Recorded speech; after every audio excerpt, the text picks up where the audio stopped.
आइए जानते हैं दोस्तों, होलिका दहन का शुभ मुहूर्त क्या होगा। होलिका दहन 13 मार्च को होगा, लेकिन किस समय होलिका दहन करेंगे, इसके साथ ही दोस्तों, होलिका दहन पर जरूर ये अचूक उपाय करिएगा। रोज रोज का क्लेश खत्म हो जाएगा। होली की अग्नि में गलती से भी आप ये 4 चीजें मत डालिए दोस्तों। माँ लक्ष्मी को प्रसन्न करने के लिए होलिका दहन में क्या उपाय करते हैं, ये भी जानेंगे। सबसे पहले हम आपको बताने वाले हैं कि होलिका दहन कब है और किस समय होलिका जलाई जाएगी, और होलिका की राख का क्या महत्व है, सब कुछ जानेंगे। दोस्तों, इस वीडियो में आप अंत तक बने रहिएगा और कमेंट में दोस्तों हैप्पी होली जरूर लिख दीजिएगा। तो चलिए शुरू करते हैं। देखिए, हिंदुओं का सबसे प्रिय त्योहार है और मेरा भी सबसे प्रिय त्योहार है। मतलब कि दोस्तों, होली में रंग लगाना कितना अच्छा है। रंग बिरंगे गुलाल जब दूसरों के चेहरे पर लगते हैं तो चेहरा खिल उठता है। आइए जानते हैं। सबसे पहले होली के पहले दिन की शुरुआत, होली का दहन, जिसको लोग छोटी होली कहते हैं। अब 13 मार्च को तो होलिका दहन रहेगा, लेकिन होलिका दहन के मुहूर्त सिर्फ आधे से 1 घंटे का है। अब ऐसे में बनारस के ज्योतिष चार हुए या पंडित हुए, वो तो बता रहे हैं कि सिर्फ 42 से 50 मिनट ही मुहूर्त रहेगा। तो अब हमें सबसे उत्तम मुहूर्त में होलिका दहन करनी है और उनकी पूजा करनी है। तो 13 मार्च दिन गुरुवार को होलिका दहन हो रहा है। अगले दिन शुक्रवार को रंग वाली होली खेली जाएगी, यानी 14 मार्च को होली रहेगा। अब फागुन महीने की पूर्णिमा तिथि को होली का दहन होता है। 13 मार्च को 10:30 पर सुबह से ही भद्रा लग जाएगा और कुल 13 घंटे तक भद्रा रहेगा और जाकर 11:26 पर भद्रा समाप्त होगा। इस वजह से 11:26 13 मार्च को होली का दहन होगा। सारी सामग्री पहले रखिए, पूजा विधि की तैयारी पहले करिए, सभी लोग इकट्ठा हो जाइए।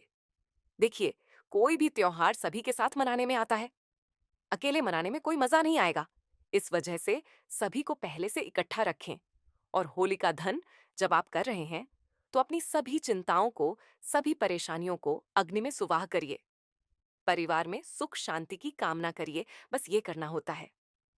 अब आप देख भी लीजिए कि होलिका जो है 13 मार्च को, फागुन पूर्णिमा की 13 मार्च को मनाएंगे। सुबह 10:30 से ही भद्रा रहेगा और 13 मार्च को दिन और रात को पूर्णिमा तिथि रहेगी। इस वजह से होली का दहन इसी दिन किया जाएगा, यानी 13 तारीख को। अब 13 तारीख और 14 तारीख दोनों दिन होलिका दहन हो रहा है, क्योंकि देर रात 12:30 तक होलिका दहन होगा। अब ऐसे में होलिका दहन पर जरूर आप ये अचूक उपाय करिएगा। रोज रोज का क्लेश समाप्त हो जाएगा। घर में धन वर्षा होगी। होलिका दहन पर नारियल पान सुपारी उसमें जरूर डालिए। का उपाय से नकारात्मक ऊर्जा समाप्त हो जाती है और आर्थिक और व्यावसायिक सफलता प्राप्त होती है।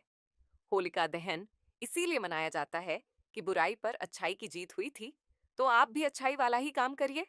सफलता प्राप्ति के लिए लोग कई प्रकार के टोटके उपाय वगैरह करते हैं, लेकिन दोस्तों, बस ये कोई टोटका नहीं है, कोई उपाय नहीं है। मन में पॉजिटिविटी लाने का एक तरीका है कि नारियल पान और सुपारी होलिका दहन में अर्पित कर दीजिए। उसके बाद देखिएगा क्या बदलाव आपके जीवन में होने वाला है। लेकिन दोस्तों, होली की अग्नि में आप गलती से भी ये 4 चीजें मत डालिए, वरना हानि होगा ना नुकसान होगा और आप समस्या में जूझ रहेंगे। क्योंकि कुछ चीजें ऐसी होती हैं जो हमें होलिका दहन में नहीं डाली जाती है, या जरूरी है कि कुछ विशेष बातों का आप ध्यान रखें, क्योंकि यह नकारात्मक प्रभाव उत्पन्न भी कर सकती है। और जो छोटे बच्चे, नवजात बच्चे पैदा हुए रहते हैं, उनको आप होली का दहन मत दिखाइएगा। घर में नवविवाहिता आई है, उनको भी आप होली का दहन मत दिखाइएगा। इनफैक्ट जो पहली होली है, उसमें घर की बहू अपने ससुराल में ना रह के मायके में रहे तो बेहतर होगा। टूटी हुई गेहूं की बालियां आप होलिका दहन में मत डालिए। इस बात का ध्यान रहे, पानी वाला नारियल नहीं डाला जाता है। होलिका दहन में इस बात का भी ध्यान रहे, सूखा नारियल डालिए। का सफेद चीजें नहीं डाली जाती है, जैसे बहुत सारे लोग अक्षत वगैरह डाल देते हैं। सफेद रंग को शांति का प्रतीक, सकारात्मकता का प्रतीक माना जाता है। कुछ लोग सफेद आटा वगैरह जो है उसको डालते हैं, तो ये आप मत करिएगा इन चीजों को डालने से। दरिद्रता आती है, नुकसान होगा। टूटे हुए अनाज के दाने भी आप होलिका दहन में मत डालिए। का अब होलिका दहन में एक ऐसा उपाय जो माँ लक्ष्मी को प्रसन्न कर दे, बरकत आ जाए, घर में धन की कमी समाप्त हो जाए। ज्योतिष चारों के अनुसार होलिका दहन के समय गन्ना, जौ, गेहूं आदि का फसल डाली जाती है। इसके साथ ही गोबर से बने उपलों को जलाना बड़ा शुभ माना गया है। इसके अलावा इस दिन होलिका दहन से आने के बाद एक खास उपाय भी करते हैं। इससे माँ लक्ष्मी बहुत प्रसन्न होती हैं और सुख समृद्धि धन वैभव का आशीर्वाद देती है। मतलब 13 मार्च को जब आप देर रात होलिका दहन करेंगे तो ये जरूर उपाय कर लीजिएगा। खास उपाय ये है कि रात को जब आप होलिका दहन हो जाए तो घर में प्रवेश करने से पहले अपने पैरों को धो लीजिए, जिससे नकारात्मक ऊर्जा घर के बाहर ही निकल जाए। गलती मत करिएगा। इसके बाद मिट्टी या फिर पीतल के दीपक में सरसों का तेल बाती रख लीजिए। इसे अपने मुख्य द्वार पर जरूर जला दीजिएगा। माँ लक्ष्मी इससे बहुत खुश होती है। घर में माँ लक्ष्मी का आगमन होता है तो होलिका दहन पे भद्रा का साया रहेगा। कुल 13 घंटे भद्रा रहेंगे। इस समय आप क्या करें, क्या ना करें,